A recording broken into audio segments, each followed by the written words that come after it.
Ayaan Chowdhury special ফোর্সের অধিনায়ক, তাই তো এত দেমাগ দেখিয়ে চলে গেল আগের দিন। কিন্তু আজ তো সেই আসতে হলো আমাদেরই বাড়িতে, আমারই সামনে। আজ ছাড়ব না, যাই দেখি কি করছে। সাগরিকা ঘর থেকে বেরিয়ে লাফাতে লাফাতে উপর থেকে নেমে সিঁড়ি অবধি এসে থমকে দাঁড়াল। উকি মেরে বৈঠকখানায় তাকাতে দেখল সেখানে কেউ নেই। যা, চলে গেল নাকি ছেলেটা? এ কি রে বাবি, তুই ওখানে দাঁড়িয়ে কি করছিস? নিচ থেকে সুমিতা দেবী ডাকতে সাগরিকা নেমে এলো। মাকে জড়িয়ে ধরে আদরে গলায় ডেকে উঠল, ও মা, কি আবদার আছে বলে ফেল বাবি, এখন আমার অনেক কাজ আছে। সুমিতা দেবী বললেন, কারণ উনি জানেন মেয়ের এমন জাপটে ধরা মানেই কোনো আবদার আছে। কোনো আবদার নেই, আমি তো এমনিতেই তোমাকে দেখতে এলাম। আচ্ছা, মিথ্যুক একটা। তুমি আমাকে মিথ্যুক বলতে পারো না মা, আমি রাগ করেছি। সুমিতা দেবী মেয়ের গাল টিপে দিয়ে বললেন, আহারে সোনা মা আমার, রাগ করতে নেই। আচ্ছা, করলাম না রাগ। বলছি, বাবা কোথায়? স্টাডি রুমে গেছে। ও আচ্ছা, ওই অকজনকে দেখেছিলাম, সেও কি বাবার সঙ্গে আছে? হ্যাঁ, কথা বলছে ওরা, বলে রান্নাঘরে ফিরে এলেন সুমিতা দেবী। কফির কাপগুলো ট্রেতে সাজাচ্ছেন দেখে সাগরিকা দৌড়ে এসে মায়ের পাশে দাঁড়াল। আমি দিয়ে আসি ওদের, এটা দিয়ে আসতে হবে। কি হয়েছে বলতো তোর বাবি, এমনি সময় ডাকলেও পাওয়া যায় না, আর আজ? সুমিতা দেবীর কথার মাঝে সাগরিকা কফি কাপের ট্রেটা তুলে নিয়ে রান্নাঘর থেকে বেরিয়ে এলো।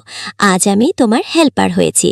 সুমিতা দেবীকে আর কিচ্ছু বলতে না দিয়ে সাগরিকা চলে এলো একতলার স্টাডি রুমে। দরজা ঠেলে ভিতরে ঢুকতে গিয়ে শুনল গৌতমবাবু বলছেন, আপাতত ছুটি কাটাও, তারপর তো নিশ্চিত যেতেই হবে কোনো এক নতুন জায়গায়, নতুন কাজে। আমি সবসময় প্রস্তুত, আয়ান দৃঢ় কণ্ঠে বলল। সাগরিকা এটা শুনে নিজের মনে বলল, বাবা, এ তো পুরো হিরো মার্কা ডায়লগ দিচ্ছে। বাবি, তুমি এখানে? গৌতমবাবুর ডাকে সাগরিকা এগিয়ে এসে বলল, এই যে তোমাদের কফি এনেছি। তুমি কেন আনতে গেলে? বাড়িতে তো কাইট লোকেরা আছে। গৌতমবাবু তথার উত্তরে সাগরিকা বলল, আরে আমি মাকে হেল্প করছি, নিন আপনার কফি। সাগরিকা আয়ানের দিকে কফি কাপটা এগিয়ে দিতে আয়ান নাকচ করে বলল, নো থ্যাঙ্কস, আমি চা কফি খাই না। আপনি মানুষ তো না, মানে চা কফি ছাড়া কেউ কি করে থাকতে পারে? আমি তো একবেলা চা না খেলেই মাথা ব্যথায় বিছানা শয্যা নেই।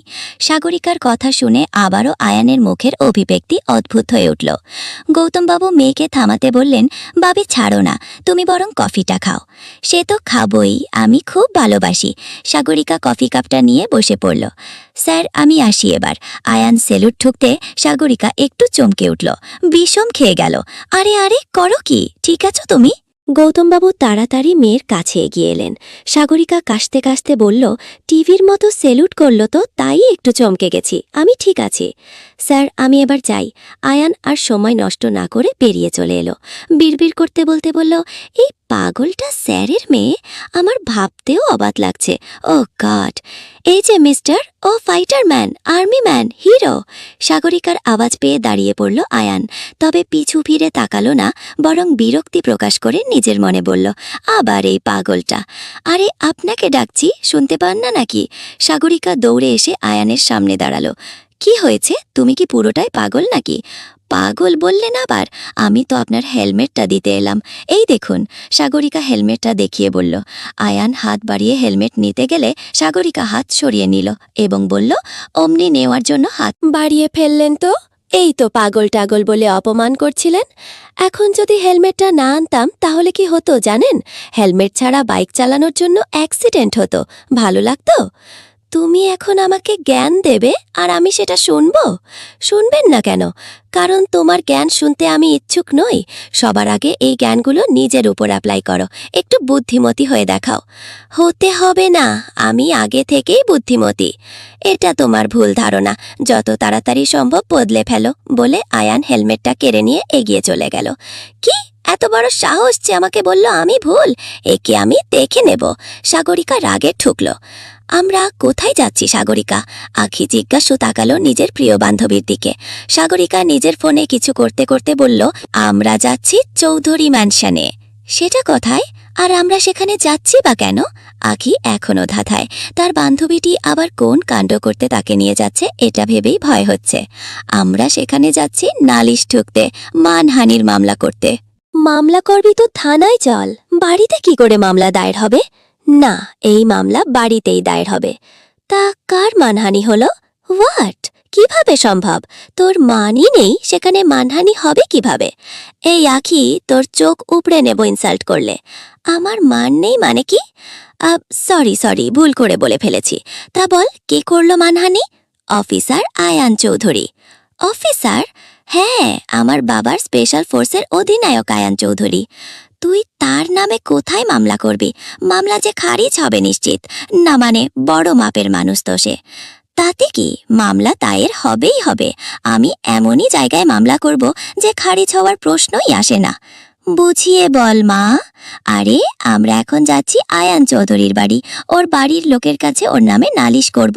নো, একদম নয়। এই ড্রাইভার গাড়ি খড়াও, নয়তো এই মেয়ের জন্য আমিও শহীদ হয়ে যাব। কি আবল তাবল বকছিস কি? তো নয়তো কি, তুই অফিসারের নামে নালিশ করাবি তার বাড়ির লোকের কাছে? এটা কি মানা যায়? অবশ্যই যায়। এত কষ্ট করে বাবার স্টাডি রুম ঘেটে ছেলেটার বাড়ির ঠিকানা জোগাড় করলাম। এটাও করেছিস? হ্যাঁ, ইনফরমেশন বের করে ফেলেছি। আমি কি বুদ্ধিমতী ভাব। সেই তোর বুদ্ধি তোর সঙ্গে সঙ্গে আমাকেও ডুবিয়ে মারবে। কি বললি?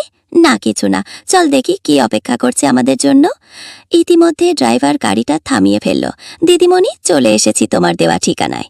সাগরিকা আখিকে নিয়ে গাড়ি থেকে নেমে পড়ল। চোখে পড়ল একটা চায়ের দোকান। সেখানেই এসে সাগরিকা জিজ্ঞেস করল চৌধুরী ম্যানশনের কথা। লোকটা খুব সহজেই বলেও দিল। সাগরিকা ধন্যবাদ জানিয়ে বান্ধবীকে নিয়ে হাঁটা দিল। চায়ের দোকানদারের বলা পথ অনুসরণ করে এসে থামল একটা বাড়ির সামনে। সাদা রঙের দোতলা বাড়ি। বাইরের গেটে নেম প্লেটে লেখা আছে চৌধুরী ম্যানশন। এই তো, এটাই, চল। সাগরিকা দরজা ঠেলে ভেতরে ঢুকল। আখি পিছন পিছন গেল ভগবানের নাম জপ করতে করতে।